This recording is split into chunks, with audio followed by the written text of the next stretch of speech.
Welcome to the Sleep Hypnosis story. Please lie down, relax, close your eyes, and enjoy your story. This is a story about you. You will be the main character as you are led through an adventure in your own mind. The images in this story are specifically designed to help you fall asleep. Please be comfortable. If at any time you have an itch, want to adjust your position, or need to cough, you will be able to quickly take care of these things and immediately return to a state of deep relaxation. Make sure you have chosen a time and a place where you are not likely to be interrupted, and please do not listen to this audio while driving or operating dangerous equipment, or it is likely to make you drowsy. If you are positioned comfortably, now we may begin. Start by focusing on your breathing. Take a deep breath in, hold it for a second, then slowly and softly let it out. Another deep breath in, and another long, slow, soft exhale. Good. Pay special attention to your breathing.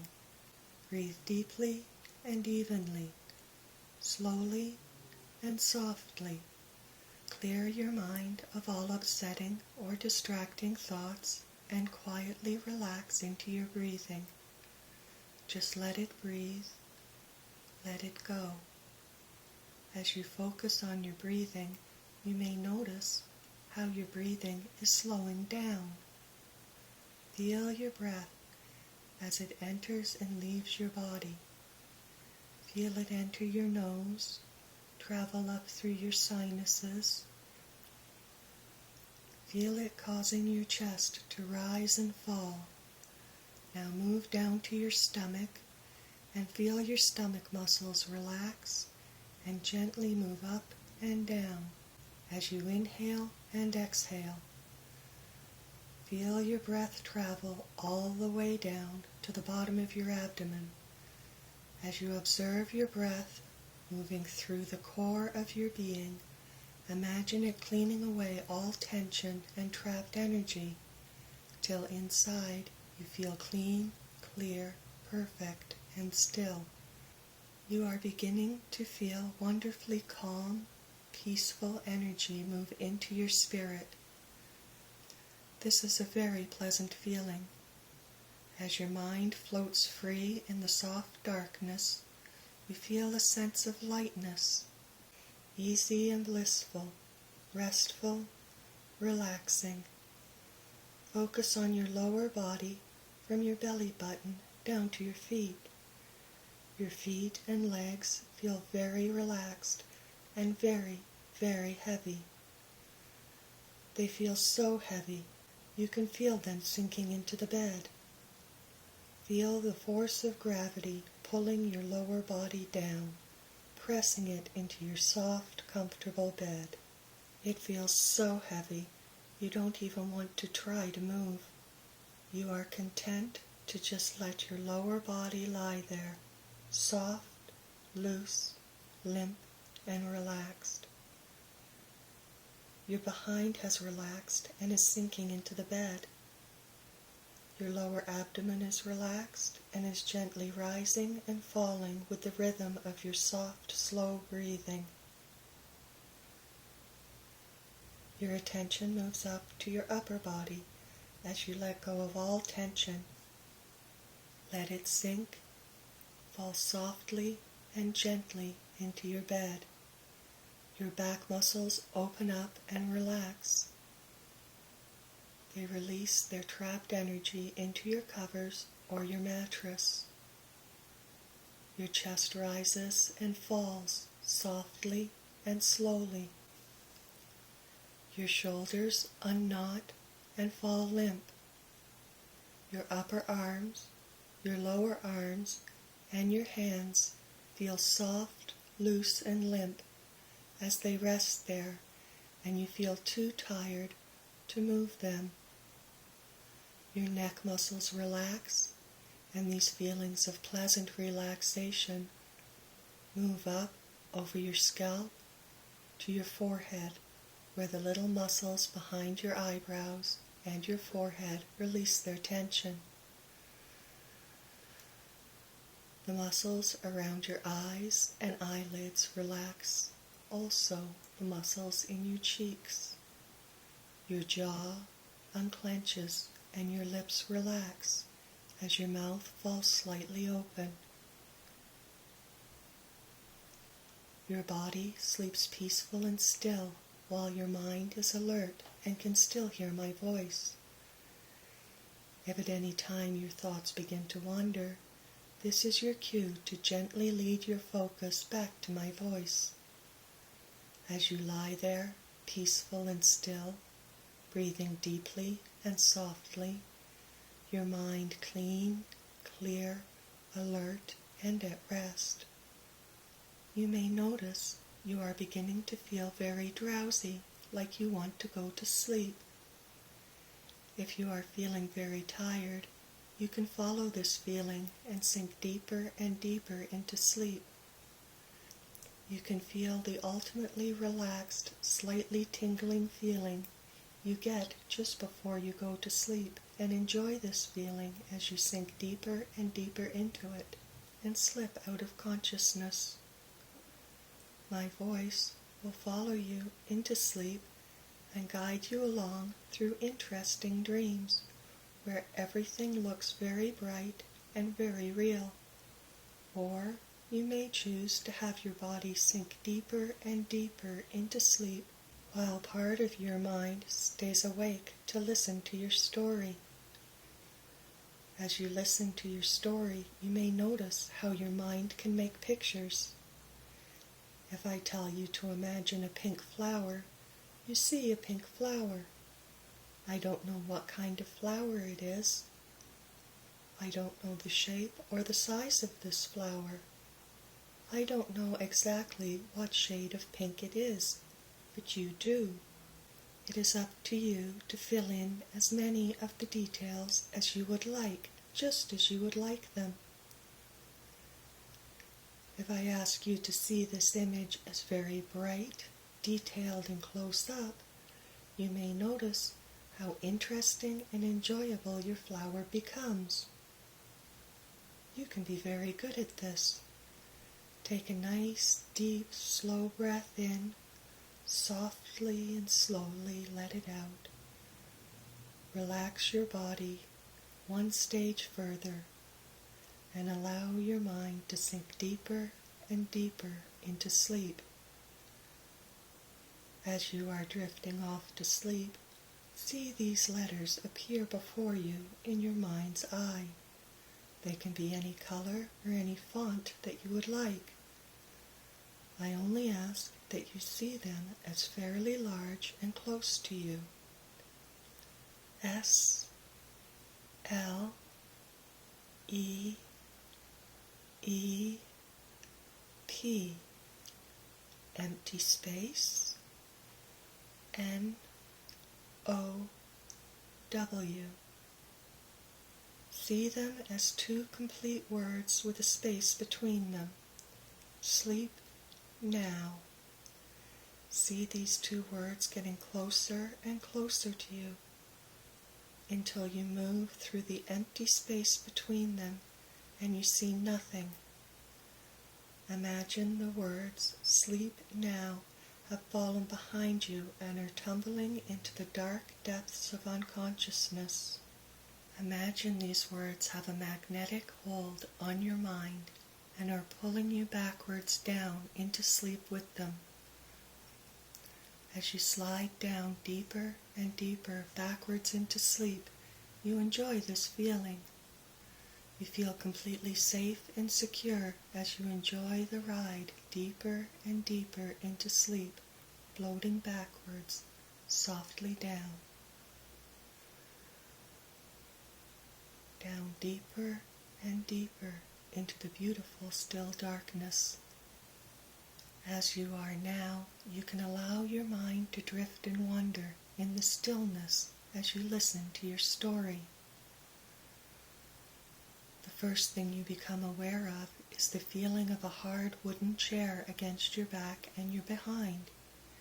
You feel your feet are wearing comfortable slippers and are planted flat and firm on a hard surface. Something about it tells you it is a wooden deck. Your hands are relaxed and resting palm up in your lap. You are wearing flannel pajamas and a light jacket. You are breathing deeply and evenly, and the air is soft and still. You can tell from behind your closed eyelids that it is dark outside. The air is just cool enough to be refreshing, but not so cold as to be uncomfortable. As you breathe in through your nostrils and fill your lungs with the clean night air, you smell pine trees, moss, and earth. You focus on this smell and enjoy it for a moment. You shift your attention to your hearing and listen to the crickets and other night insects play a little symphony for you. The music of the insects and the sound of your own soft breathing is all you can hear in the still, quiet night. Slowly, you open your eyes and take in your surroundings. The first thing that catches your attention is the bright, full moon. You notice how it glows silver against the velvet black sky and are interested by the darker spots that are the craters. You see how they almost form a face. Almost, but not quite. You widen your focus and notice the stars. Some of them look very bright and very close, and myriad others are tiny and far away. In places they appear to form a sparkling mist. As you lower your eyes, the lights of the sky abruptly stop as you are looking at the hulking mountains looming up in the distance. The only light from these black giants is an occasional yellow pinprick, perhaps from a window or a porch light like your own.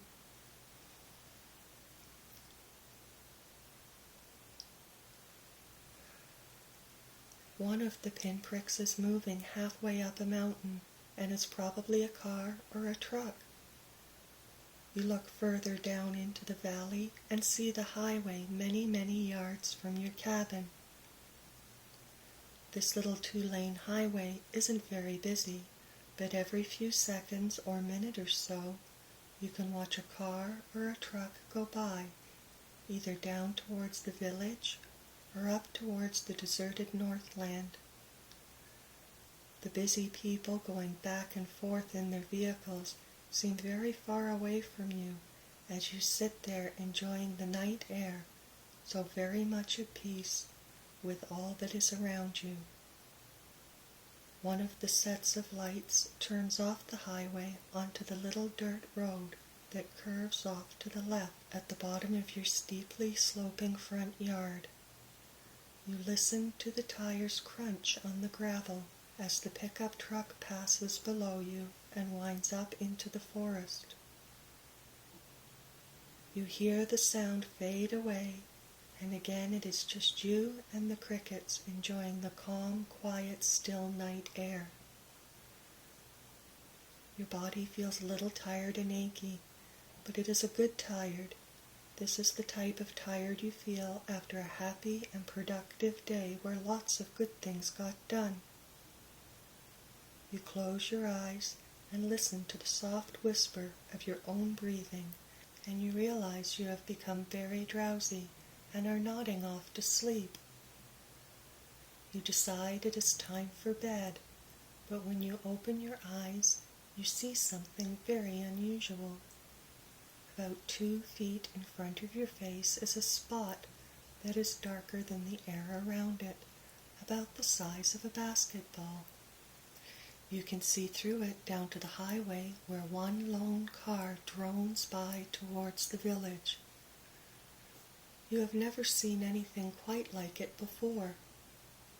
It is as if something has sucked the light out of the air about 2 feet in front of your face.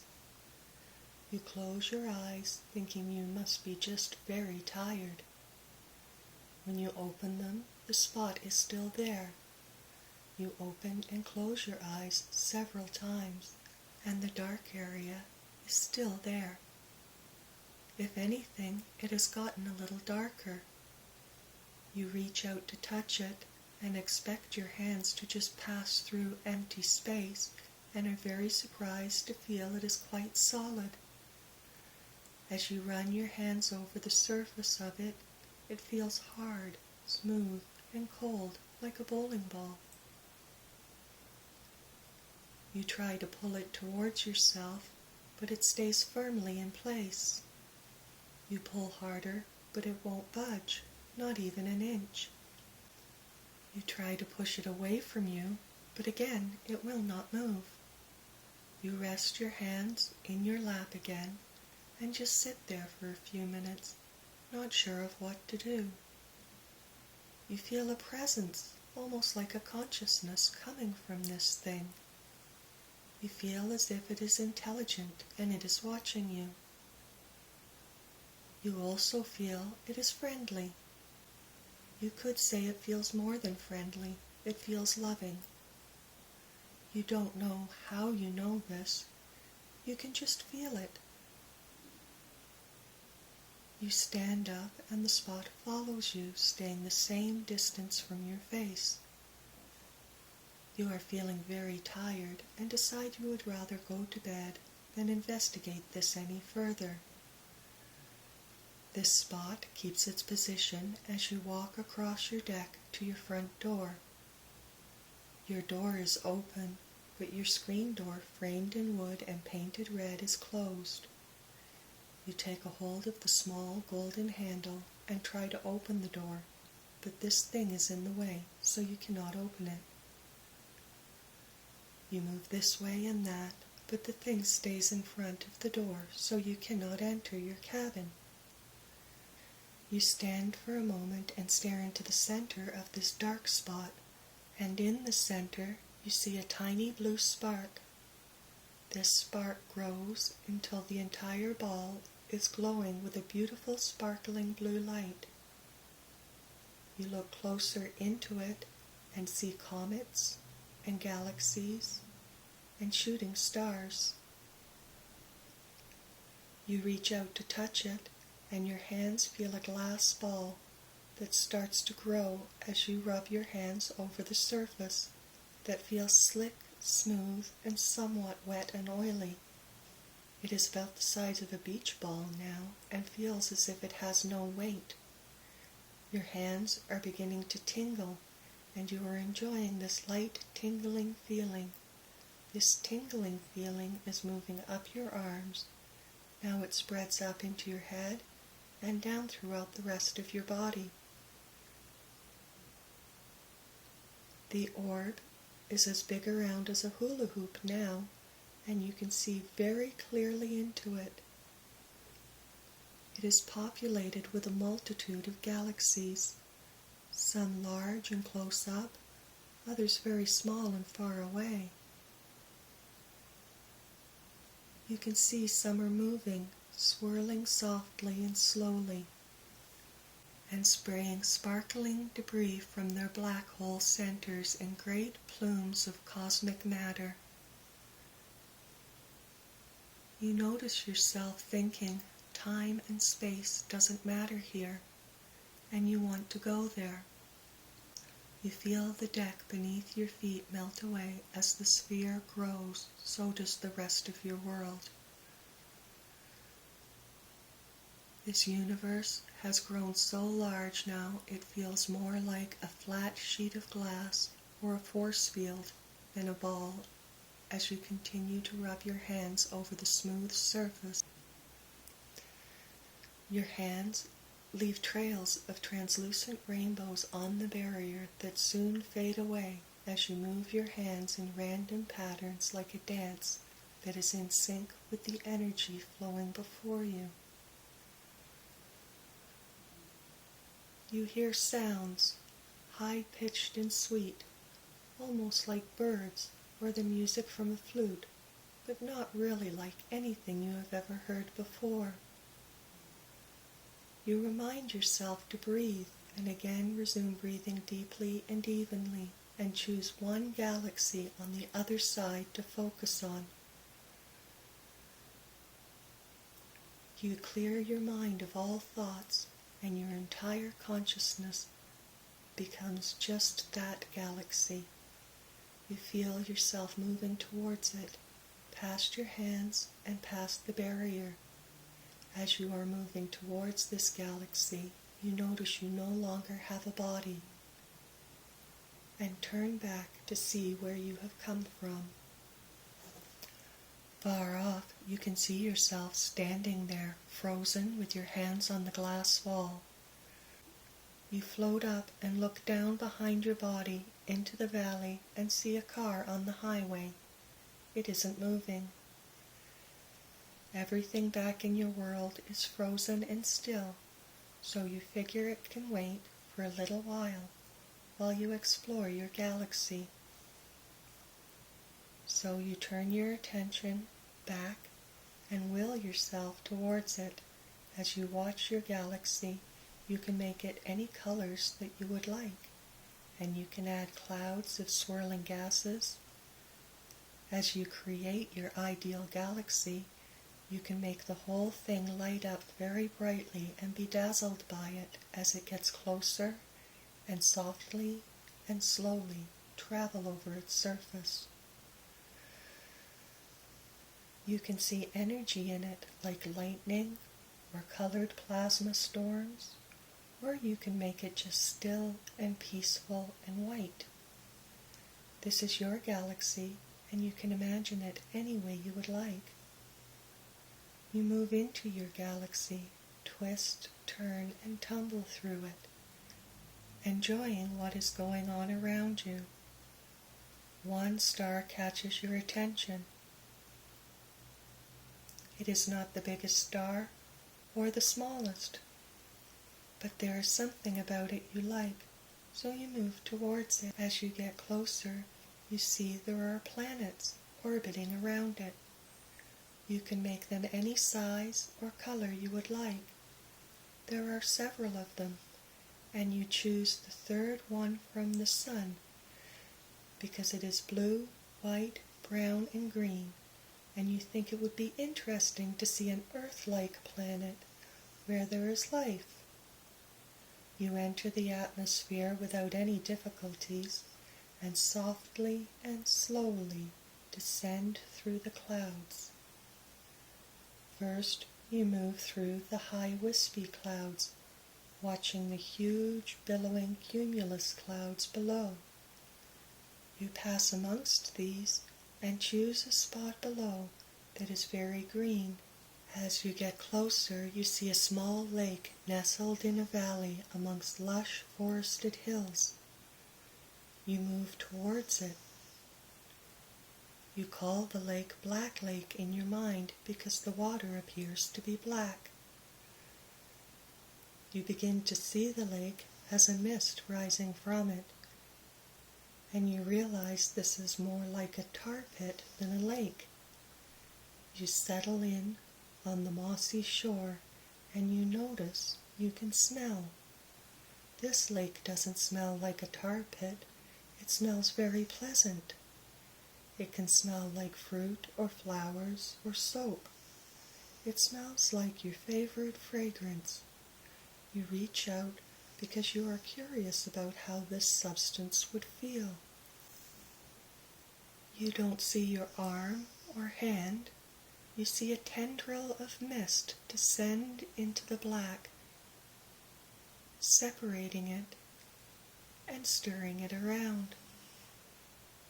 It doesn't feel as thick as it looks. It feels more like a thin gel. It is warm and comforting. You like the way it feels, and you like the way it makes you feel. Something about it makes you feel hot and still and satisfied, almost like having a belly full of hot cereal on a cold day. You sink a couple of other tendrils into the black gel. Your attention is attracted to the mist on the lake, for it is behaving oddly. It seems to swirl off in pieces of varying sizes, to swirl around, and then these pieces rejoin larger bodies of mist. There is no wind, yet this mist is slowly swirling and moving in a graceful dance, apparently under its own power. The sun is setting and is sunk behind a hill, and the first of the stars are beginning to appear in the early night sky, along with a very oversized moon.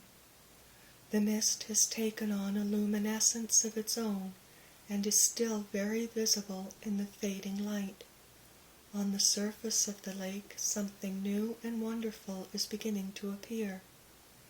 The lake is becoming alive with tiny, very brightly glowing water bugs. They come in all colors, and a multitude of them dart backwards and forwards, this way and that, at lightning speed. You are fascinated by them, so you do not see the mist rolling towards you. You look up at the last moment to see it fall upon you, and you are pulled up into the air and tumble towards the center of the lake. As you sink down into a larger patch of fog in the middle of all this, you get over your initial surprise, and your motion slows down. You notice you are beginning to feel really good. You do not feel alone, far from it. You feel you are surrounded by a multitude of consciousnesses. They are communicating with you through feelings and not words. You feel welcome and loved. You feel peaceful, calm, and joyful. The mist swirls, and you feel delight that you are there.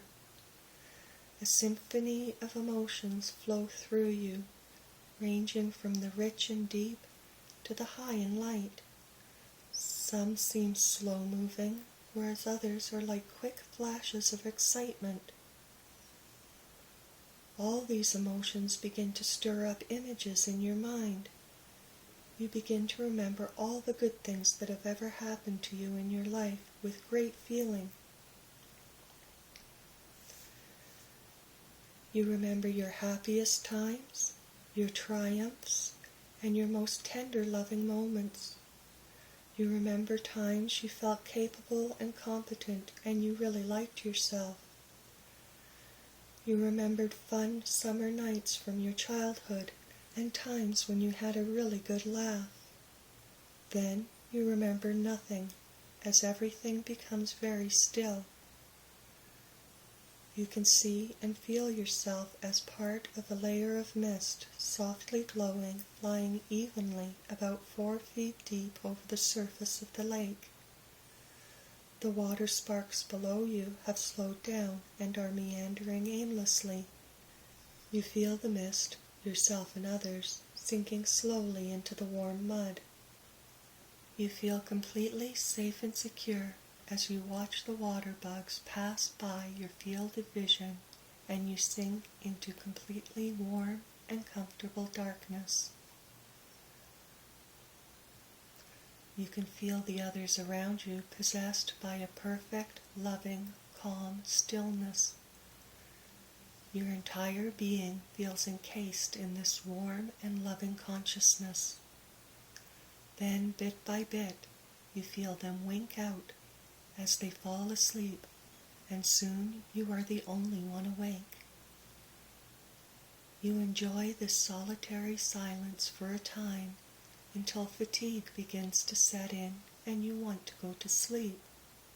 You sense some part of yourself is somewhere else in a soft, warm, comfortable bed, breathing deeply and softly, sleeping or almost asleep, and listening to someone tell them a story. You want to reunite with that person so you too can be in a comfortable bed and drift off into a long, sound sleep. You rise above the lake. The water bugs have dimmed their light and are lying still. You continue to float up and watch the giant moon as you float up through some clouds. Soon you can see the sun on the other side of the planet and turn away from the glare. You travel out amongst the galaxies again and see yourself up ahead, frozen in time, with your hands on the barrier. You very easily pass through and back into yourself. You take one last look into your beautiful universe, then remove your hands from the glass. The universe disappears, and you hear a bump on your deck. You look down and see a very shiny black bowling ball without any finger holes. You bend down and pick it up and are very surprised at how light it is. It barely weighs anything at all. You open your screen door with a soft squeaking sound and bring your ball into your cabin. To your left is a living room and kitchen area, and to your right is a bedroom door, made of blonde wood with a round gold door handle. You go to the door, take hold of the handle, turn it, push, and look into your bedroom. On one side is a single bed with an end table beside it. On the end table is a lamp. It is small, with a round brown base and a plain beige shade. It is turned on, filling your room with warm, cozy light. On the other side is a dresser with an old-fashioned basin and pitcher on top of it. Beyond that is your closet. You lift the pitcher from the basin and place it on the dresser.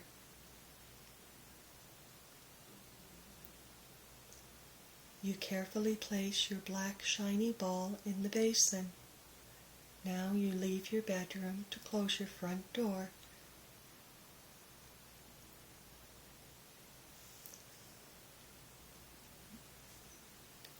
The front door looks very much like your bedroom door. You may lock it if you would like. On the wall beside the door are 2 light switches for your kitchen and your living room. You flip both of these switches, then you return to your bedroom where you go to your closet to hang up your jacket and take off your slippers. The floor feels a little cool under your feet. Now it is finally time to get into your soft, warm, comfortable bed. You snuggle in your favorite position and enjoy how your bed feels. You can hear nothing in your bedroom. All is completely silent. The only sound you hear is the very quiet sound of your own breathing. You focus on this sound and contemplate how restful it is to just listen to yourself breathe. You breathe deeply and evenly, softly and slowly. You feel your breath traveling from the top of your sinuses, pushing down to the bottom of your abdomen. You feel all your muscles relax gratefully and drop a little bit as you sink deeper into the bed. Your mind is also grateful for the rest. It stops thinking any thoughts and just rests. All the problems and riddles of the world can be figured out tomorrow. For now, it is wonderful to just rest, breathe, and be quiet, peaceful, and still. You are very tired and feeling very drowsy, very, very sleepy. Inside your mind, you feel yourself sinking in the soft darkness.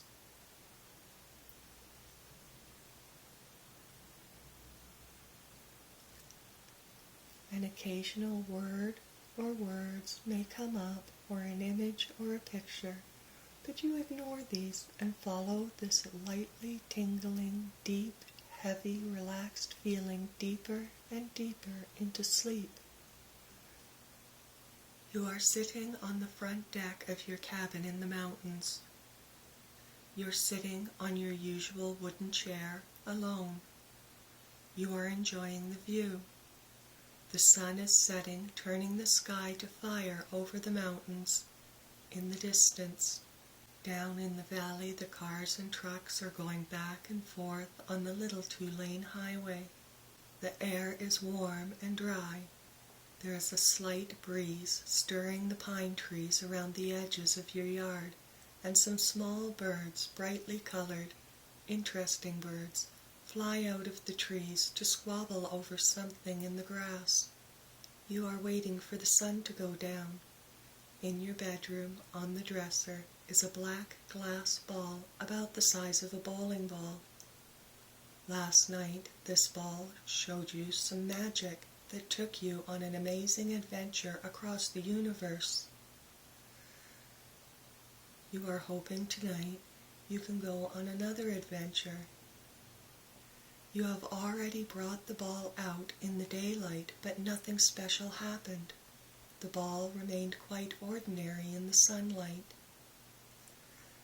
As the sky is fading to a deep, dark blue studded with large, bright, twinkling stars, you wish for nighttime and hope that is when the magic will happen again.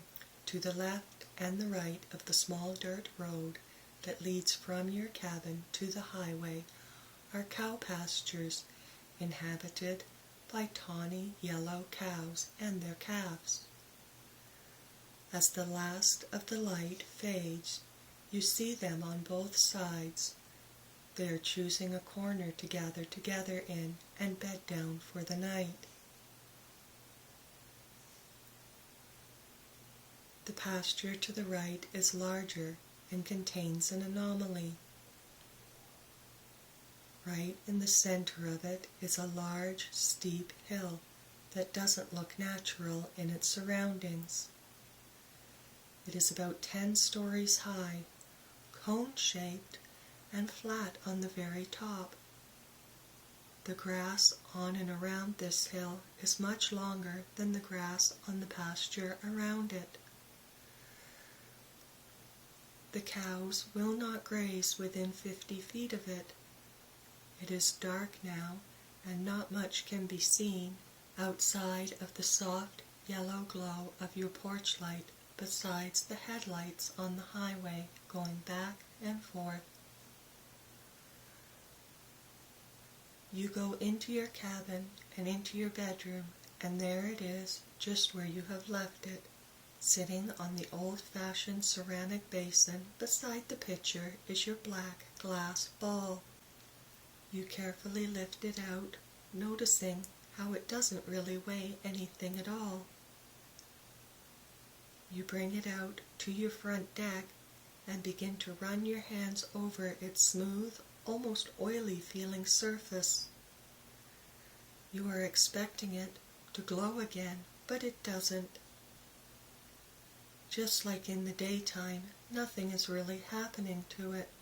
You place the ball on the wooden planks of your deck and return to your chair to think. You are pondering what it is that is different tonight from last night. You take yourself back to the moment you first saw this unusual thing and remember how you felt perfectly calm and at peace. You compare this to this evening and realize you feel a little anxious and on edge. You feel slightly impatient and you are pushing, trying to force something to happen. You decide to see how relaxed you can make yourself. You close your eyes and take a deep breath in and then exhale, imagining all the stress and tension leaving your body. As you do, you focus on your breathing, breathing slowly and deeply. In your mind, you leave the ball to take care of itself for now and allow your mind to rest. You quietly listen to your own breathing and the night sounds around you as inside yourself you sink deeper and deeper into a soft, dark, quiet, peaceful place.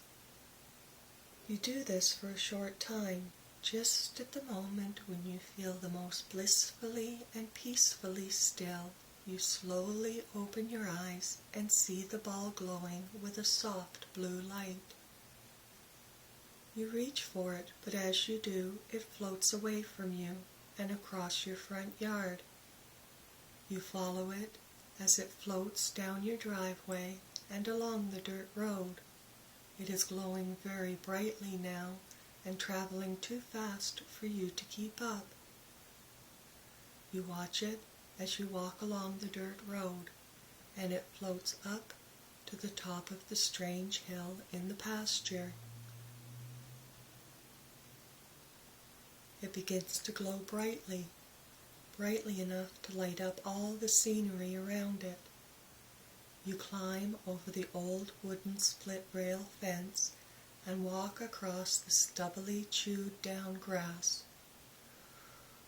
When you get to the bottom of the hill, you see it is very steep and you have to grab handfuls of the grass. In your hands you take the long, thick, hardy grass to help pull yourself up. After a few feet, you feel something unusual. As you climb the hill, it is becoming more and more effortless. It becomes so easy, it feels as if some force is lifting you up the hill, and you don't really need to use your hands and feet anymore. Eventually, your hands and feet are having difficulty keeping up, and you are so focused on them, you reach the top of the hill and almost bump headfirst into the glowing orb.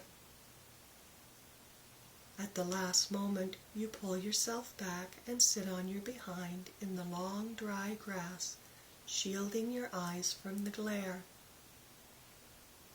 The bright light dims, and you are able to look directly at it again. It is glowing pink now, and as you gaze into it, you see tiny sparks of white light floating around inside of it. You find this thing intensely beautiful, and as you look deep into the center of it, it seems very, very large inside. You know this makes no sense, because on the outside it is still no larger than a bowling ball. Yet just the same, when you stare into it, it appears to go on forever. It is also making a strange sound. It is a sound you cannot hear, but you know it is there. Again, this makes no sense, but you just know it is making a sound, and this sound is the most beautiful sound you have never heard.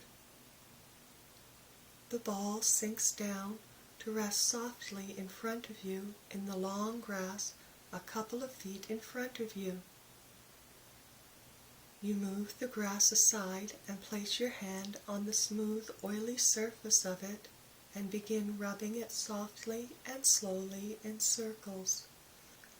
At first, you think it is growing larger again, but soon you realize the ball isn't growing larger. You are getting smaller. You get up on your knees and continue rubbing the ball as you watch your hand shrink and the rest of your body with it until your hand looks like a little baby's hand. This continues until the glowing pink orb is level with your line of sight. You wonder how small you are going to get as you stand up and your hand slides down under the equator of the ball. You are reaching up and walking towards the bottom of it, now slowly careful, to keep your footing on the uneven ground in a forest of giant grass. Once the pink ball looms massive above you, you stop shrinking and are left standing in an alien ancient forest with trees big enough to drive cars through, growing out of formidably rough and uneven spongy terrain. As you gaze into the pink forever in the ball, the little sparks of light floating within it seem much larger now, and one of them is coming straight towards you. It presses against the glass, slightly ahead of you, just above your head. You reach out to touch it, and your hand disappears into the light for a moment before you pull it away. You look at your hand and it looks okay, so you try again with both hands. You sink your hands into the light almost up to your elbows and feel around in there to see what you can feel. At first you feel nothing, then your forearm bumps into something that seems like an edge. You explore further and can feel the light is making a hole in the bubble large enough for you to climb through. You take hold of the edges and pull yourself up. As you do, you get the same feeling you had while climbing the hill. You feel as if something is lifting you up through the hole. You pull yourself up to waist level and kick a leg over the side. As you pull the other leg up and get yourself situated in a comfortable seated position, you are still somewhat dazzled by the light and unable to see clearly what you are getting yourself into. This effect only lasts for a moment. Then you feel yourself beginning to slide down, and you feel something very wet on your behind. The light clears, and you find yourself slowly sliding down a very long, winding water slide that ends at a large pond in the valley below. The slide itself is very smooth and carved out of the rough gray granite of the mountain you are traveling down. You are not moving very fast. Sometimes, in the tight corners, you have to give yourself a little push to speed yourself up. You enjoy traveling down the mountain this way. The stone and the little stream of water that runs through it are very warm and comfortable. You are moving fast and easy enough to make the ride fun and interesting, yet not so fast as to make it difficult for you to take in and enjoy the scenery of where it is you are going. You see you are headed towards a beautiful, peaceful, still valley far below you. You see the water slide snaking this way and that for a long way down the mountain, so you will have plenty of time to enjoy the view. The large pond or small lake that is your destination looks dark and placid and is surrounded by a lovely white sand beach. The beach gives way to green grass and then dense forest. The forest grows up the huge mountains surrounding the valley for some time. Then it thins, revealing jagged gray rock like the stone you are sliding down right now. These mountains are snow-capped, with great white icy spires piercing the occasional fluffy white clouds that are wandering by. This could be the most beautiful of normal Earth scenery, but there are two distinct differences. The sky is not blue. It is the same shade of pretty pink as the outside of the orb you think you may still be inside of. Another thing that is different and you find interesting are the lights. What originally appeared to you as tiny sparks inside an orb the size of a bowling ball now look like bowling ball-sized glowing orbs themselves. They are all glowing white, and you can see about a dozen of them floating around the valley, from where you are now, sliding down the mountain. You are not sure if they are wandering aimlessly or traveling with a purpose and a direction. The groove you are traveling in is straightening out, and as you begin your final descent into the lake, on the final straight few yards, you accelerate a little bit, then arrive with a soft swoosh and float out into the warm water. The water is very deep and you can't touch the bottom, but you do not feel yourself sinking. You begin to swim across diagonally to the nearest shore that is not gray cliff face and giant granite boulders. As you swim, you again feel as if you are being helped.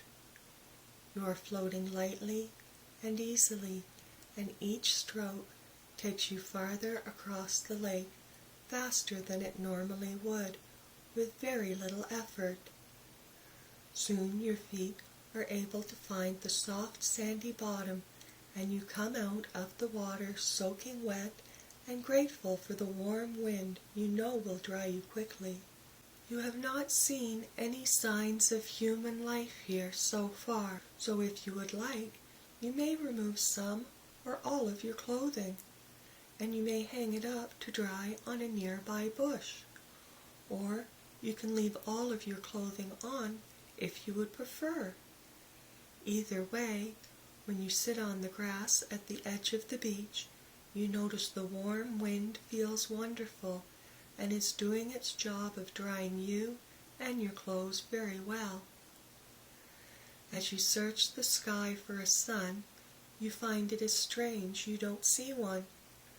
The sky seems to be emitting a uniform light over its entire surface. The light pink that it was is turning to a deeper shade as the light is dimming. The glowing balls traveling around the valley appear to be getting brighter to compensate. Your clothes are dry now, and you think it would be nice to explore your new world. You walk up a gently sloping grassy incline towards the forest and are impressed by these very large old trees. They are broadleaf trees, but you can't quite figure out exactly what kind of trees they are. As you get closer, you see the forest floor is mossy and even, so you will be able to walk into it without looking for a path. You are also delighted to see some smaller versions of the glowing orbs wandering amongst the tree trunks, dispelling the gloom and making the forest look even more inviting. The sky is turning a deep purple now, but there is light enough to see inside and outside the forest, for all the orbs have become so bright it bothers the eyes to look directly at them. You walk into the forest and breathe softly and deeply in through your nose and like the smell. You smell moss and wood, and if you really smell for it, you can also smell flowers. There are patches of red and white flowers here and there on the forest floor. They have a wonderful light, clean scent. You are beginning to feel tired and wonder where would be the best place to rest. You don't like the idea of sleeping outside, but you think it might be nice to find somewhere to just rest for a little time. Ahead is a large, mossy, fallen log, and you plan to use that as a backrest or even a bed if need be. But before you get there, there is a toad about the size of a small dog. It climbs out from behind it and climbs on top of it. You stop approximately 10 feet from it and check it out for a moment as it just sits there staring dumbly at you. It doesn't look dangerous. Then it says, "Ribbit," more of a word than a croak. It seems as if he said it on purpose, as if that was what he was expected to say. You look into its motionless and expressionless face and feel as if you may be reading too much into this because you are beginning to get the impression this toad has an attitude. You back away and turn around, thinking the beach may be a better choice for a resting place. The sky has faded to black, and it is now nighttime. You can see well enough with the light from the smaller orbs floating amongst the trees, but the light from them keeps shifting and moving, and everything looks so different now. You soon realize you are lost and don't know in which direction the beach lies. One small ball of light that is just a little bigger than the others and is glowing slightly pink comes to rest a few feet in front of you on the forest floor. When you go to pick it up, it flits up into the air and dances away from you. You chase after it and very soon come to an understanding that no matter how fast you move, it will always stay the same distance away from you. You slow down and settle into a leisurely pace as you follow this ball. It winds through the tree trunks, not seeming to be taking the quickest or best route anywhere. Up ahead, you see a yellow light hanging there, still in the darkness. As a light spark moves closely over it, you see it as a porch light on a cabin. What is very strange is this is the same cabin you left behind back in the mountains at home. It even has the same wooden chair sitting on the front deck. You are so happy to see it because you have grown very, very tired and would like so very much to go to bed. When you open your front door and go in, everything is just as you have left it, except in the bedroom. When you look in your bedroom, the light is dim, but not so dark you cannot see what is in there. There is a faint gray light filtering through the curtains as you look around. The first thing you notice is there is someone in your bed. A closer inspection confirms your suspicion that this person is you. You watch yourself breathing deeply and evenly, slowly and softly. You glance towards your dresser and see sitting on top of it the ceramic basin with its matching pitcher sitting inside of it, just as it was in the beginning before your adventure began. You feel a little envious of yourself who is sleeping in your bed because you are feeling so tired and so very sleepy. You just want to go to bed and go to sleep now. When you reach down to pull back the covers, they do not move. They feel soft to the touch, but they also feel as if they were made of iron. You try to gently move your head and get the same type of feeling. You can feel your hair, but it doesn't move either. Neither does your head. You continue to sleep, and the gentle rhythm of your breathing carries on undisturbed. You sit down on the side of your bed, bow your head, and close your eyes. You begin to breathe along with your sleeping self until the sound of your breathing and the sound of the breathing of your sleeping self are one and the same. You feel yourself drifting off to sleep behind your closed eyelids. Slowly and softly, you feel the sensation of yourself sinking deeply, gently backwards, deeper and deeper into sleep. You enjoy this feeling, so you relax and allow yourself to fall deeper and deeper into it. As you feel yourself breathing softly and deeply, you also become aware of how comfortable your bed is and how soft your covers are. You have now almost become your sleeping self. There is still a small part of yourself that is still awake and can still hear my voice. It can also hear you snore softly. That part of you is like a tiny ember left after a fire has gone out. It gets smaller and smaller until it winks out and you are deeply and soundly asleep. You feel your pillow and mattress below you and your soft covers above. You take a minute to appreciate how soft, warm, and comfortable your bed is as you become aware you are not in your bedroom in your home. You become aware that you are again in your bedroom, in your cabin, in the mountains. You open your eyes to look around your room and see it is just as you left it when you went to sleep the night before, only there is clear pink light streaming through the cracks in your curtains, so you know your cabin isn't in the mountains you are used to.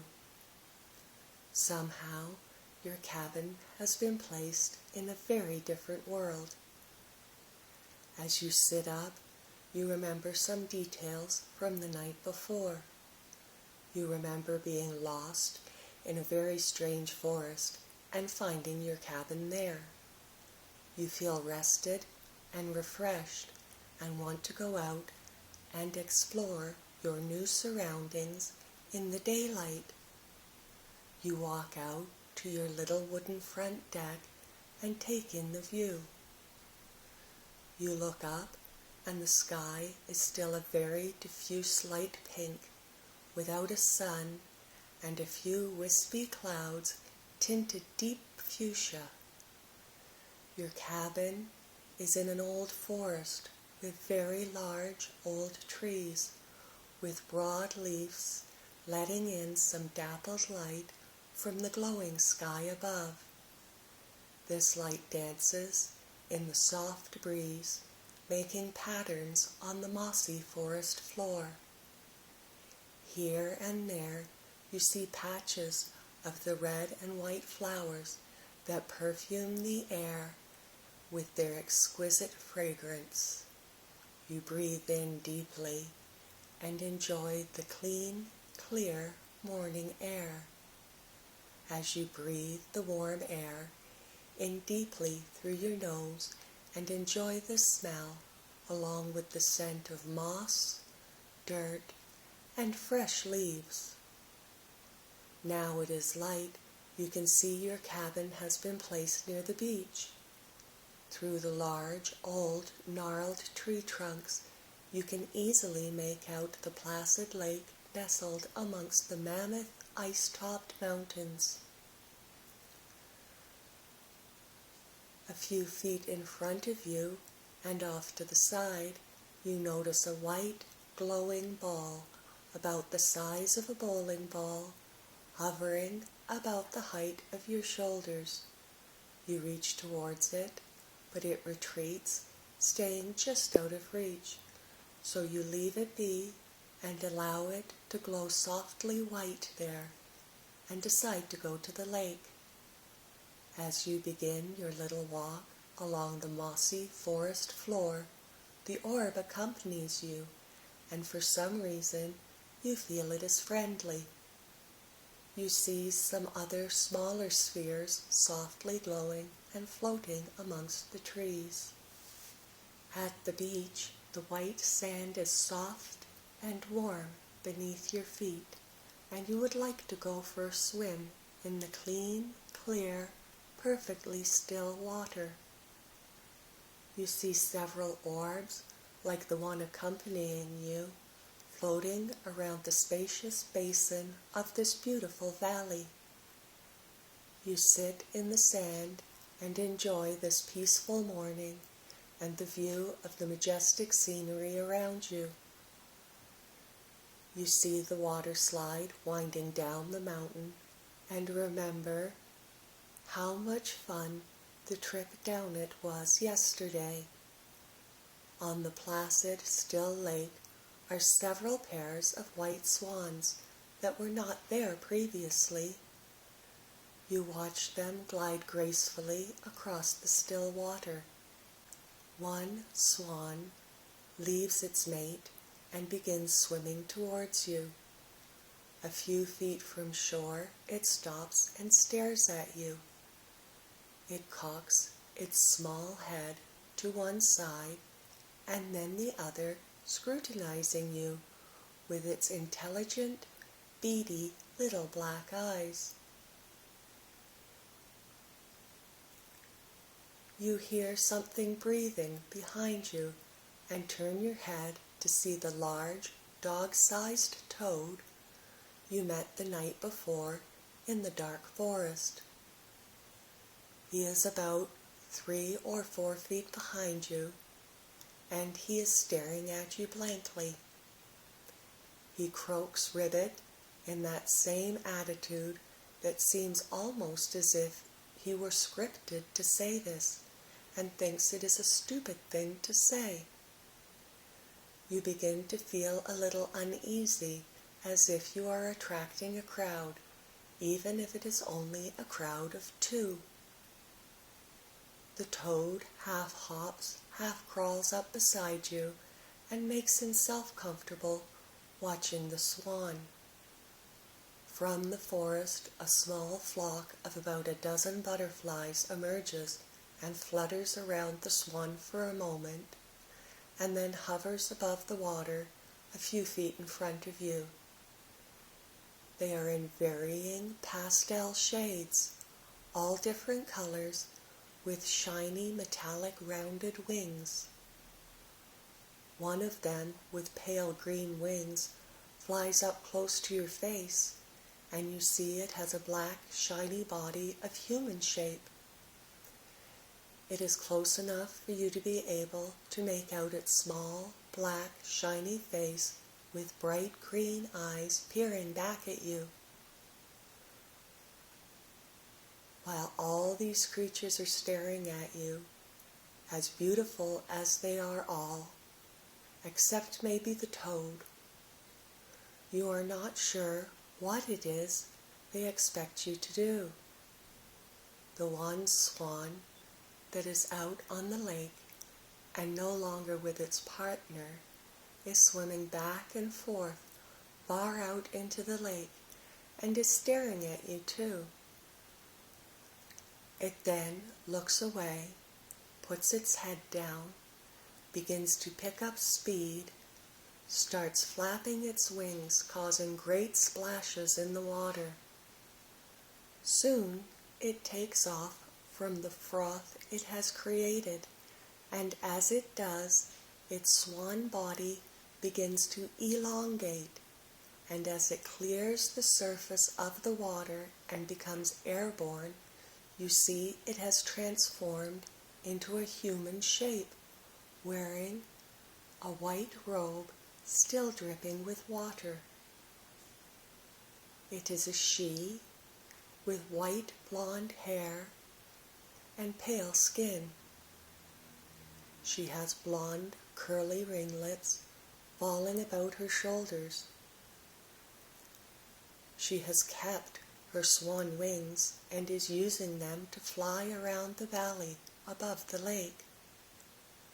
The toad again says ribbit to comment on this event. The butterflies and the swan in front of you are now watching this lovely creature swooping and soaring around the valley.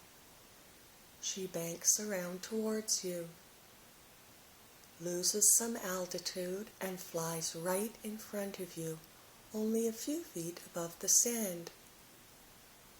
As she speeds by you, disturbing the air above her into quite a wind, you see she has black eyes set in a pretty face. She is smiling and beckoning to you as if you are to follow her. You do follow a few feet out onto the sand and watch her rise up high into the air again as she flies away from you. The toad hops in the sand beside you, and a couple of feet above his head, the glowing orb is still hovering near you. The butterflies seem to have lost interest and have flittered and fluttered out onto the lake. The swan is following them. This angelic being that was once a swan is coming around for another pass, and this time flies by in front of you a few feet out over the lake. She is again smiling and gesturing for you to follow her. You, the orb, and the toad have arrived at the water's edge, and you step into the water and find it very warm, soothing, and relaxing. The bottom drops off sharply, and you are very soon able to swim in the warm, relaxing water that feels very much like bath water. You feel very buoyant in this water, and as you swim, you float and glide through the water effortlessly. You are aware of the toad swimming to your right and the orb floating just above the water to your left. You have quickly and easily swum out almost to the middle of the lake and have joined the swan and the flock of butterflies. You roll over onto your back and enjoy the pretty butterflies for a moment, and then your attention is directed back to the swan lady who is flying back towards you for another pass. She is not the size of a full human. She is barely bigger than she was when she was a swan. You feel the fresh wind from her wings on your face as she flies past close to the lake, and to the right, still motioning to you to follow, but you are at a loss about exactly how you are supposed to do this. 3 of the butterflies have settled on your chest, the green one, a blue one, and a pink one, and they are staring at you expectantly with green, pink, and blue eyes. As the toad is treading water, it is also watching you. You want to leave the lake now and fly up into the air. As you think this, you feel something happen to your back, almost as if the water is pulling at your shoulder blades. You wiggle them and feel an odd pull or resistance from the water, so you roll over onto your front and again move your shoulder blades. You feel there is a slight weight there as you do. This you are unaccustomed to, and you move them some more and feel the air against what you can see now are your wings. You flap them and they splash in the water. Very excited, you try a little harder and lift out of the water to leave the lake behind. With very little effort, you are soon above the lake, flying just like your new friend. You feel a little butterfly feeling in your stomach as you are rising up to follow her around the valley. The wind is warm on your face and is quickly drying your clothes and hair. Once you are very high up above the lake, you can relax your wings and descend very slowly in a huge spiral around the valley. You follow your friend back up through the air to the place where you entered this world last night at the top of the long, winding stone water slide. As you near this spot, you hear a loud boom, very much like thunder, and it is followed by a small earthquake below you.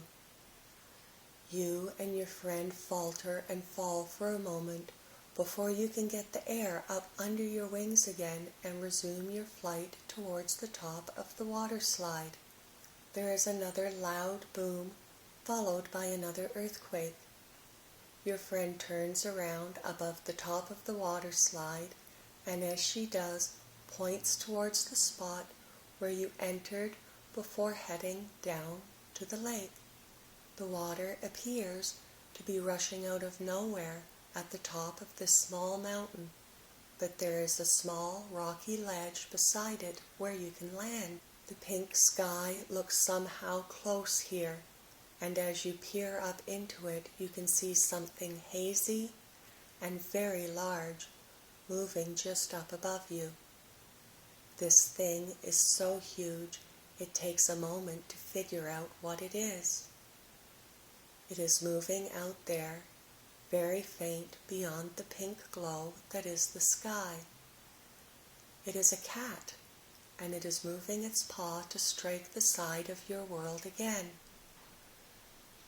You jump off the ledge, and your wings catch the air just in time to hear another very loud boom, followed by an earthquake that collapses part of the small mountain on top of the water slide. You again manage to straighten out your flight path and fly down the small mountain towards the lake that isn't very placid anymore. Large waves are overlapping the beach, swamping some of the large old trees.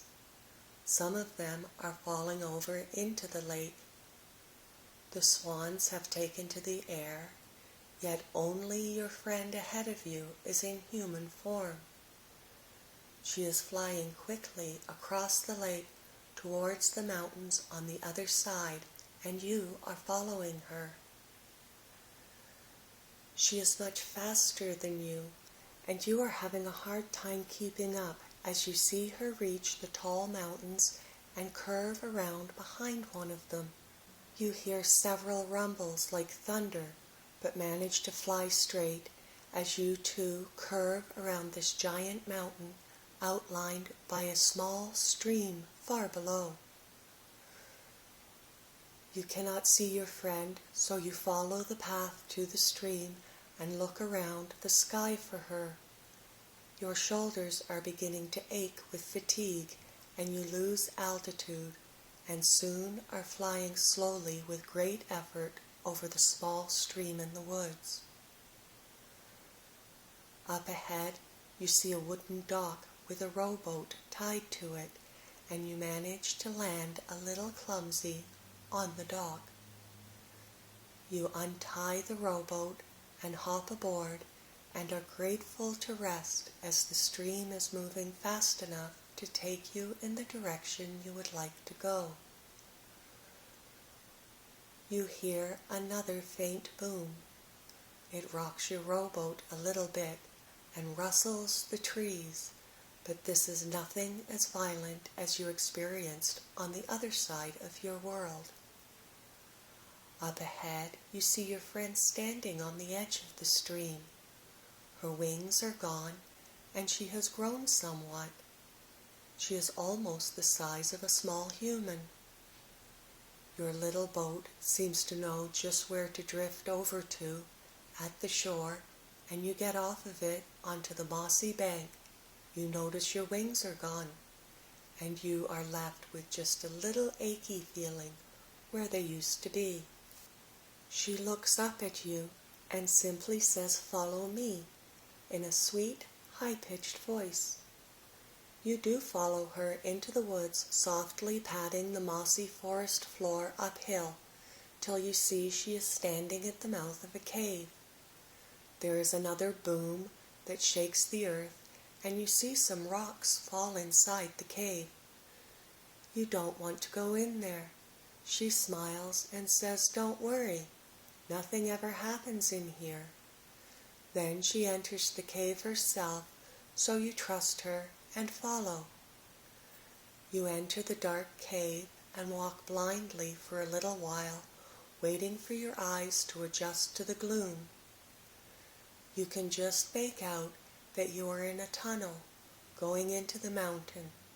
Up ahead, you make out a dim source of light. It is in an arched recess, sheltering a stained glass window.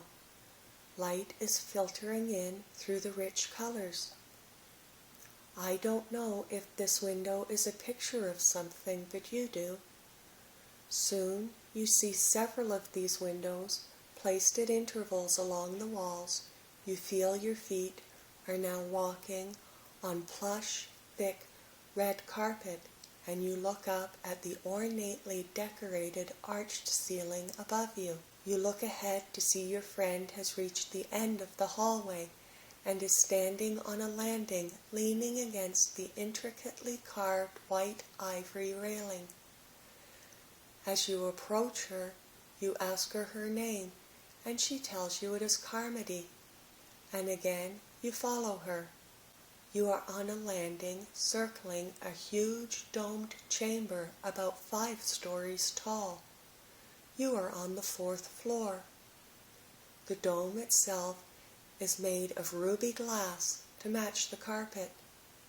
These landings are joined by a wide, sweeping spiral staircase that connects them all. Carmody is descending the stairs slowly now, holding onto the handrail, and you are right behind her.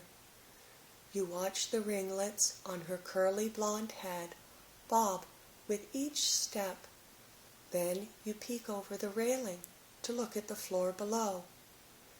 It is white marble inlaid with a spectacular golden star design, and right in the middle of it is a round black table. On this table is a very large spherical glass bowl of water. There is something floating in it, but you can't quite make out what it is. Carmody arrives at the main floor and begins crossing the giant room, and you are glad she is not able to walk very fast, because you would like to dawdle past the bowl of water to see what is floating inside. As you walk past it, you see a large angelfish with squid-like tentacles floating out behind it, and it is looking at you with one eye on one side of its head as it swims in one direction, and then with the other eye as it swims the other way. You slow to a stop, fascinated by this creature. You feel there is something hypnotic about the one silver eye on each side of its head as it stares at you. You bend down to peer at the eye and see the black pupil shrink and grow slightly, and you sense intelligence behind the eye. Carmody calls to you. She is standing in front of another corridor, very much like the one you just left. You hesitate and want to ask about this unusual fish. You feel you have seen it before somewhere, but can't quite put your finger on where exactly that was.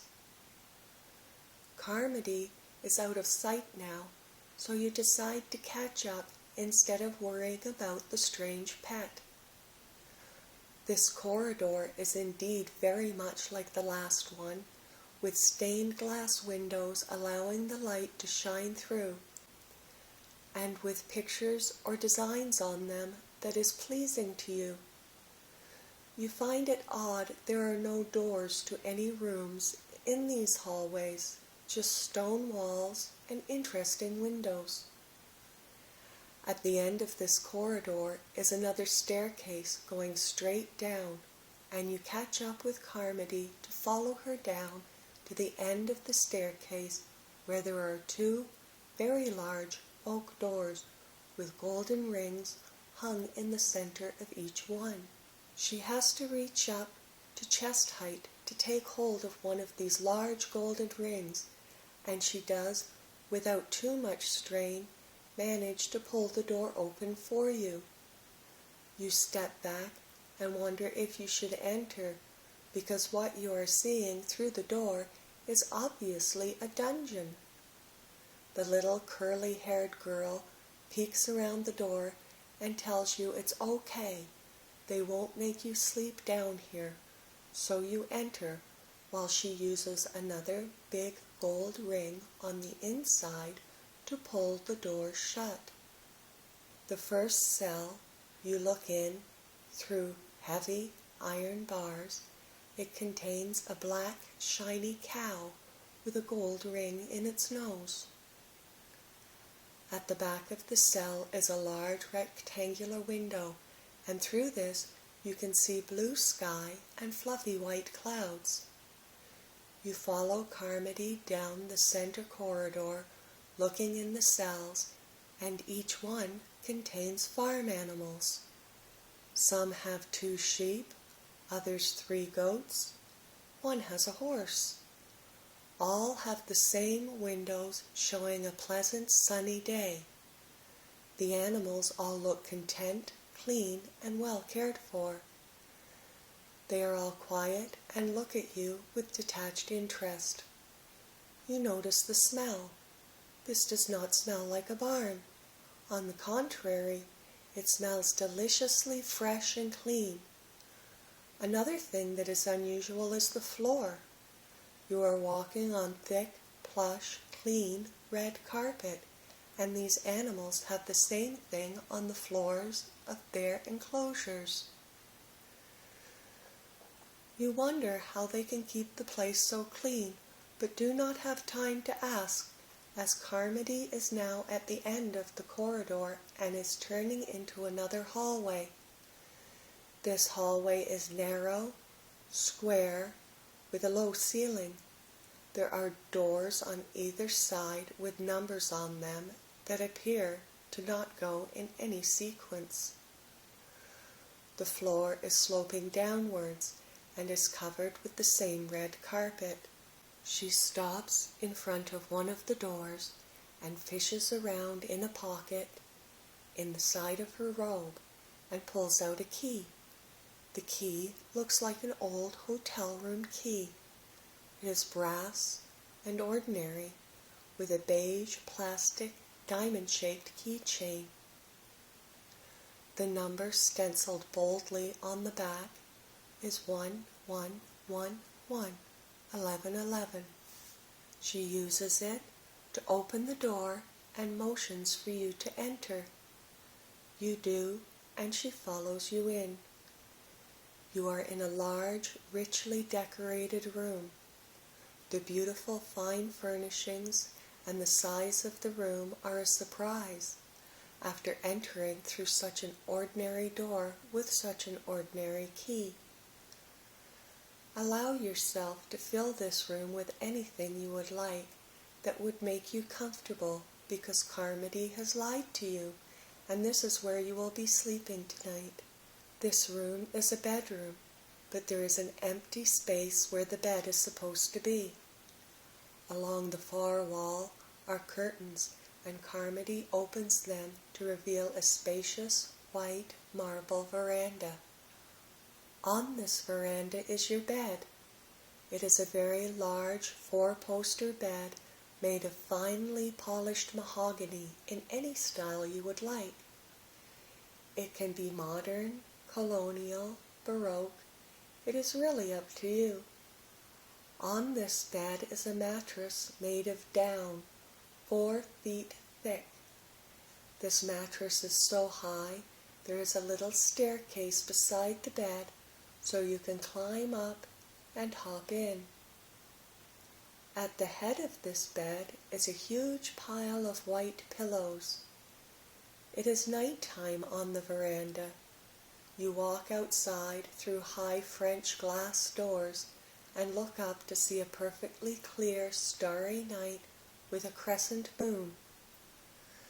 The veranda overlooks a valley very much like the one you have just left behind, but there are no glowing balls or floating orbs. The lake is placid and reflects the moon and stars perfectly. Carmody has climbed the little staircase and is pulling back a down duvet that is almost as thick as the mattress. She tells you she is sorry she lied, but needed you to follow quietly.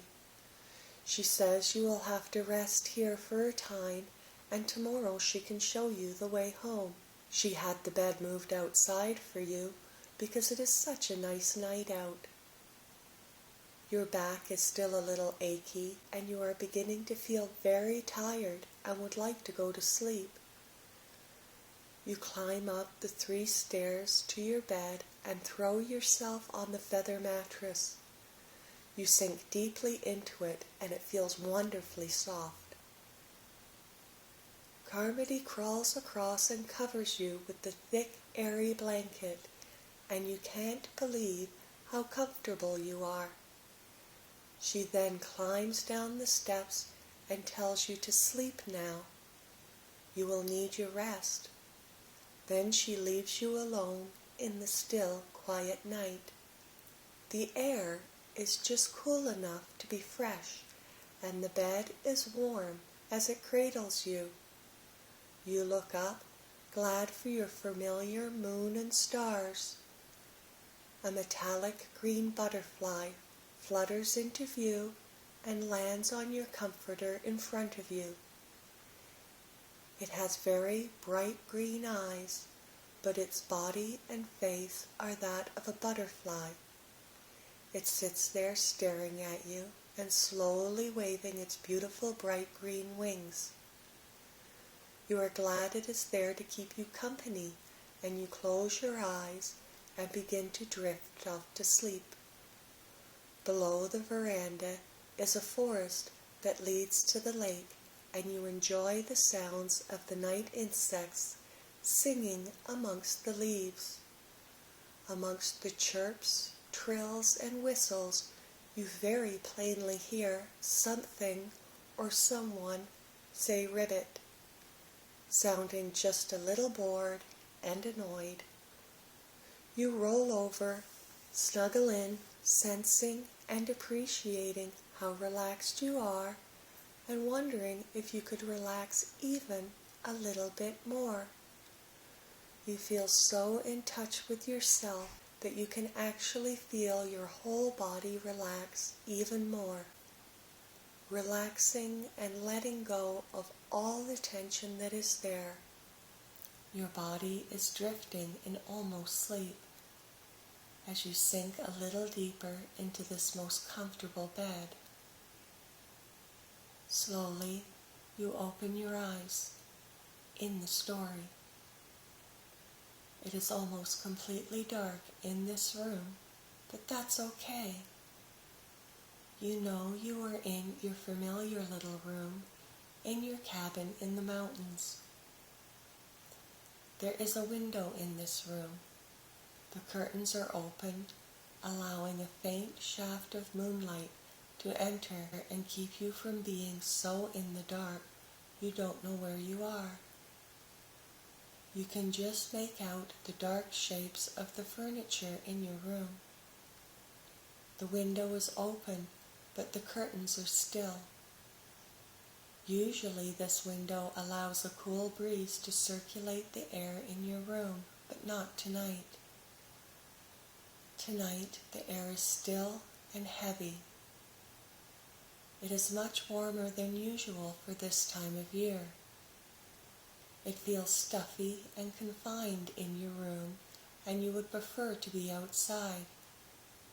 Before you leave your room, you stop for a moment and scrutinize the pitcher and basin on top of your dresser, but it is as it should be, so you take the very short trip through the living area, open your front door and the old wooden screen door, and seat yourself in your old wooden chair on your front porch.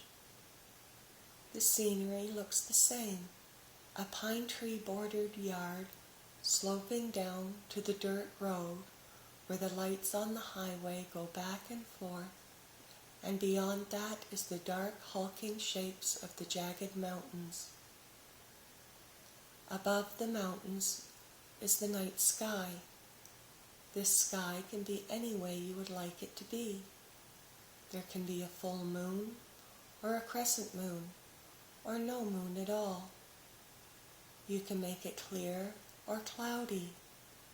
a myriad of stars, or just one or two, or maybe none at all. This is your story, and you may fill in the details any way you would like. To your left are trees and pastures, and to your right is the pasture with the strange hill in the middle. Just when you were beginning to believe the world had returned to normal, you notice a tiny pinprick of pink light at the top of the hill. You remember how you had gone to bed in a very different world the night before.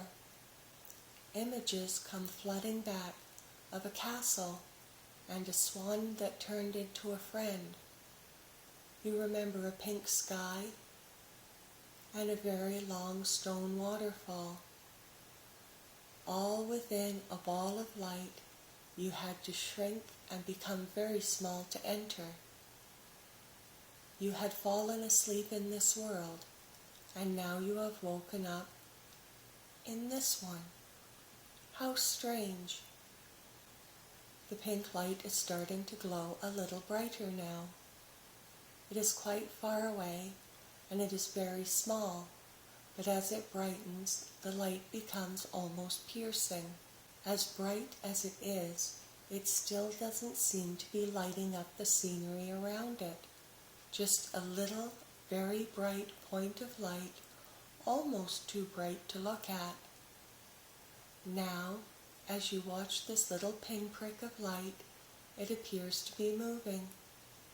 It is traveling down the hill towards you, or more accurately, towards the road that leads to you.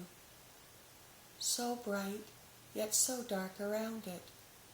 The air around this light looks as if it's getting darker as it travels up the road towards your driveway. You see a small shadow dart across the road below the light.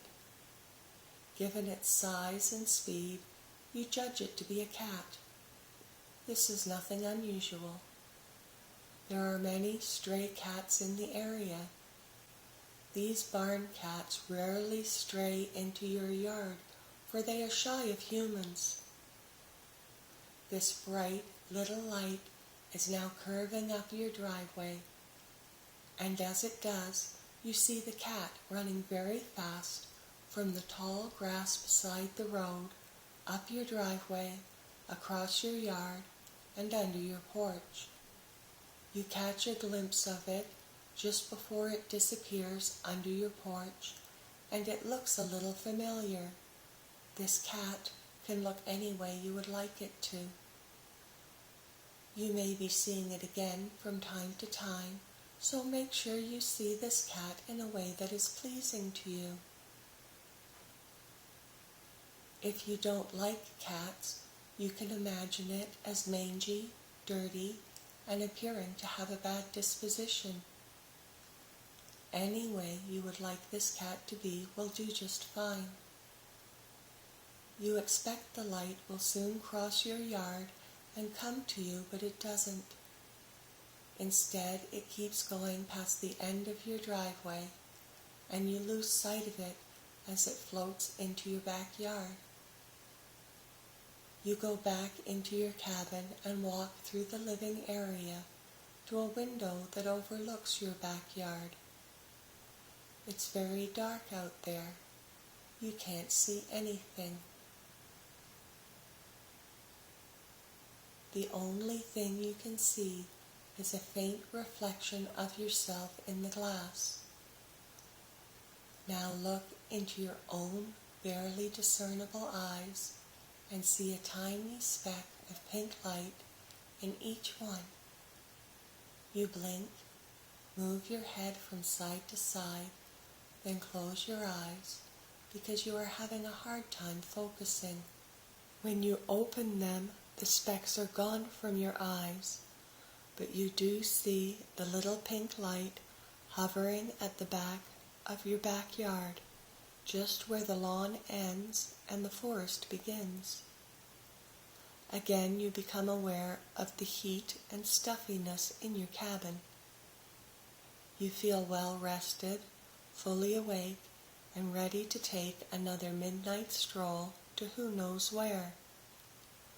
On the shelf beside your back door there is a flashlight, and you decide to bring this with you as you open your back door that looks very much like your front door. There's a small wooden stoop with 6 stairs down and a wooden handrail. The backyard is so dark, your little flashlight does little to dispel the gloom. You hold it in your right hand and carefully take hold of the railing with your left hand, watching your feet as you count the steps down. With each step down, you feel as if you are going deeper into a trance where things aren't quite real. You are about to count the steps, and with each one, you will feel as if you are stepping down into a dream. 1, 2, 3, 4, 5, 6. You are standing on a couple of patio stones, surveying the darkness while there is nothing to see. The dull yellow beam of your flashlight is little help, and you make a note to buy batteries. You step onto the grass and think you saw something up ahead to the left. Your light doesn't reach that far, and you assume it was the cat. Towards the tiny bright pink light, you advance and are not sure where it is you are about to go.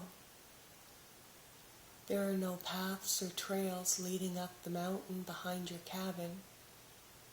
The underbrush is thick, and you have no desire to try and fight your way through it.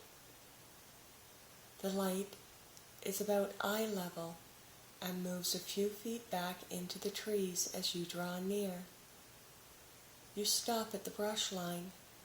There are no openings you can find as you sweep the dull beam along the width of your backyard. Then you hear a sound. There is a rustling in the bushes right in front of you. You wonder if it is the cat. As the bushes shake, you realize something bigger than the cat is in there. You think it would be best to return to the safety of your cabin, but you feel rooted to where you were standing and unable to move. You strangely don't feel afraid. What is in the bushes has piqued your curiosity, but as you listen to your own quiet breathing in the warm, still night, you feel a knowing beyond words that tells you this isn't really real and you have nothing to fear. The sound becomes strange as you hear squeaks and groans coming from the bushes. Then the foliage divides itself right in front of you where you are standing. Using your torch, you see a few feet ahead of you into a tunnel or a path. You cannot see the pink light anymore, but venture ahead to see where the trail leads. The ground is even below your feet as it is flattening itself out ahead of you. The grade is gradually becoming steep, and the creaks and groans sound farther away until you cannot hear them at all anymore. You again think of turning back. The idea of spending your night climbing up this mountain does not appeal to you. You have seen it many times in the daylight and know how steep and large it is. Just as you are having these thoughts, you see an opening up ahead. Your torch picks up the tops of the long grass. This appears to be a clearing. You are encouraged to carry on. Your light is dimming quickly, and you abandon it on the path as you enter this new place. It is not as dark here as it was in your backyard or on the path. The sky affords some light. The grass is gently swaying in a cool, fresh breeze. The meadow is vast and flat. You see no sign of mountains. Along the horizon is a faint, smudged line of pink light, the first hint of dawn. Here and there, spaced out on the meadow, are trees unlike any you have seen before. They are very large. They stand on smooth, tangled roots that assemble themselves into trunks 10 or 20 feet above the ground. The massive trunks reach skyward, so high their tiny green umbrella tops could pierce the clouds if there were any. So far away, in this dim, early morning light, you can hardly make out if they are there at all. You approach one of the smallest and closest of these trees.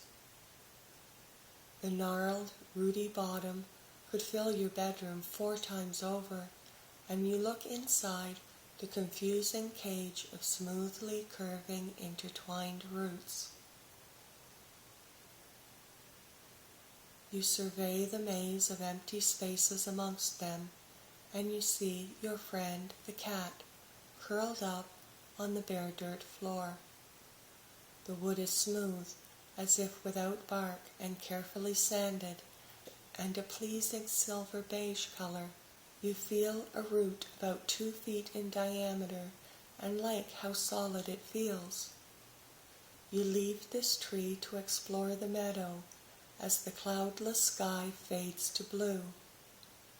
As you stroll along, enjoying your relaxed walk in the long grass, what you don't see becomes more important than what you do. It is fully light now, but you see no sun in the sky. There are no birds or insects. The softly waving grass is uniform. There are no weeds or flowers. As far as the eye can see, there seems to be little diversity. One kind of tree and one kind of grass, and nothing else. You look behind you, and your home is gone. More meadow, more trees. As you walk through the grass, you notice something else peculiar. You look to your left and see the trees and the grass, but to your right, you sense a not-there-ness.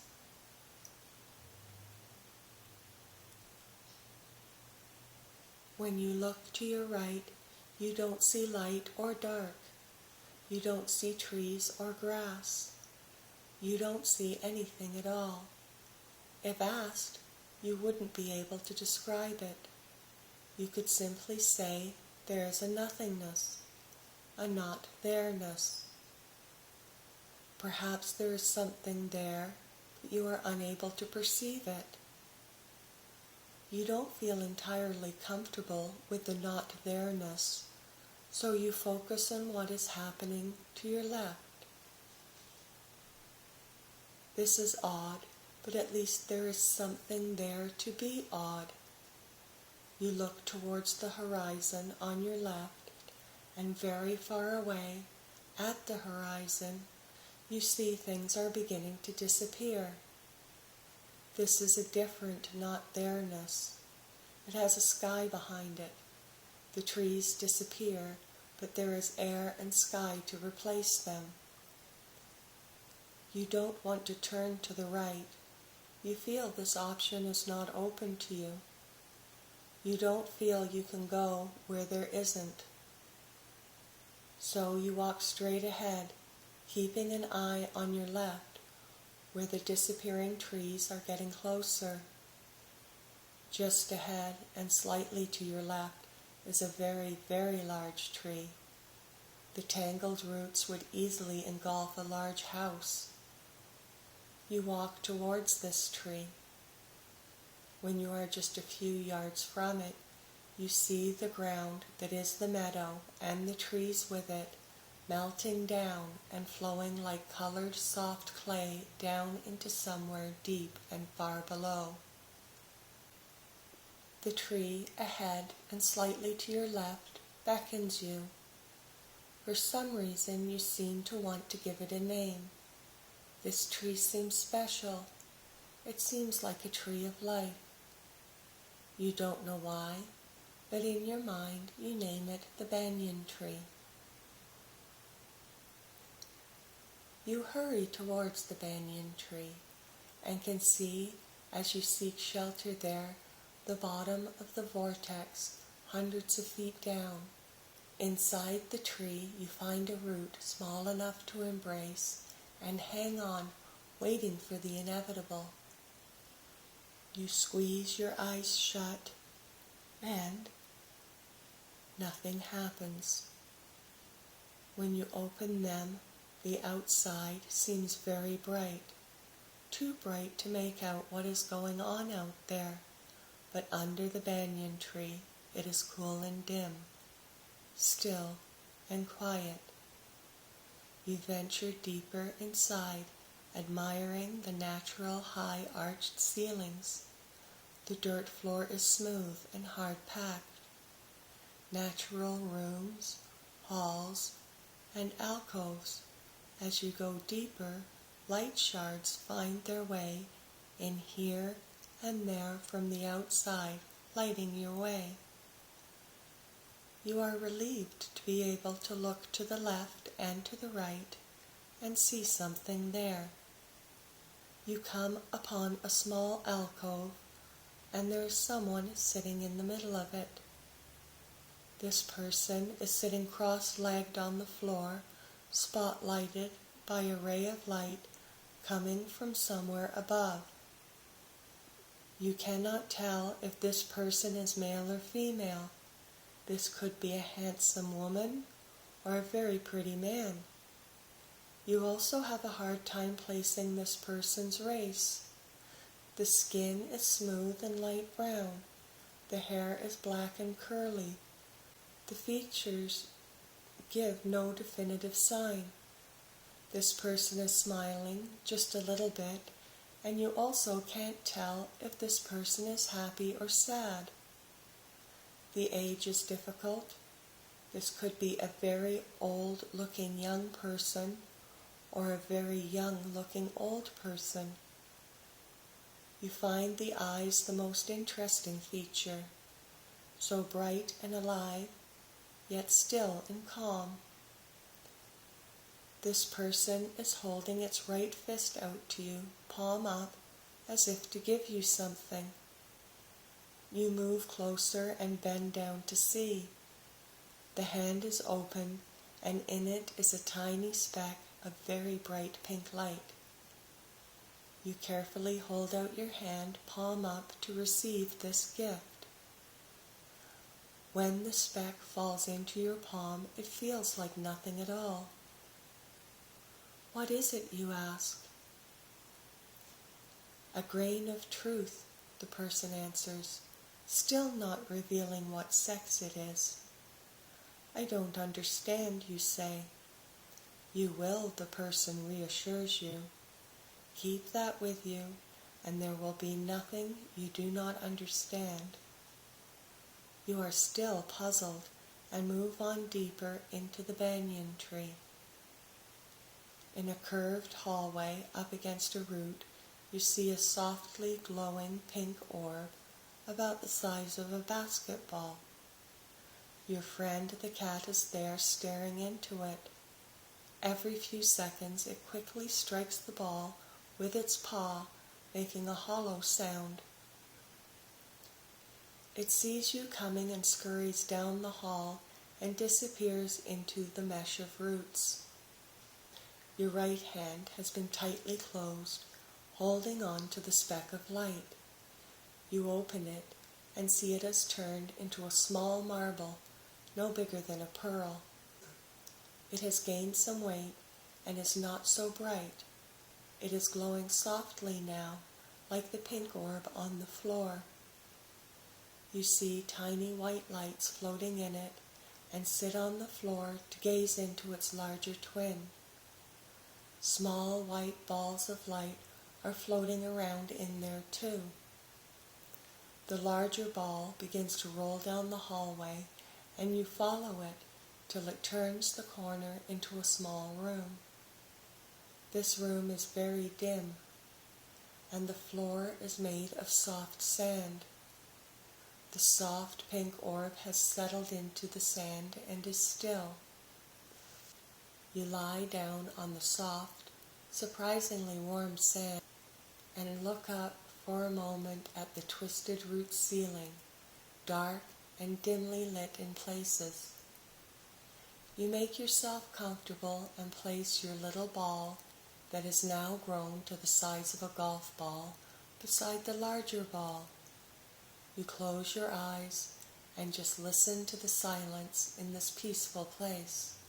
Soon you see specks of color floating and swirling on the backs of your closed, relaxed eyelids.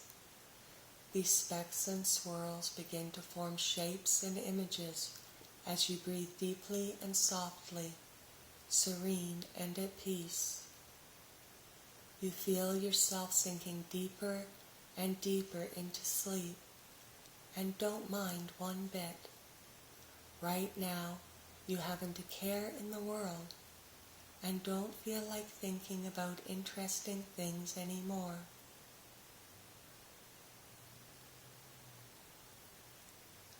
You are happy to just relax and let go. Be as relaxed as you want to be. Somewhere far away, you may hear someone counting down from 27. Maybe you will listen to her, and maybe you won't. Right now, the only thing that seems important is to relax and allow your mind to drift and wander. If you hear the numbers, each one takes you deeper into sleep where you don't need to hear anything anymore. 27, 26, 25, 23, 22, 21, 20, 19, 18, 17, 16, 15, 14, 13, 12, 11, 10, 9, 8, 7, 6, 5, 4, 3, 2, 1, 0. Good night.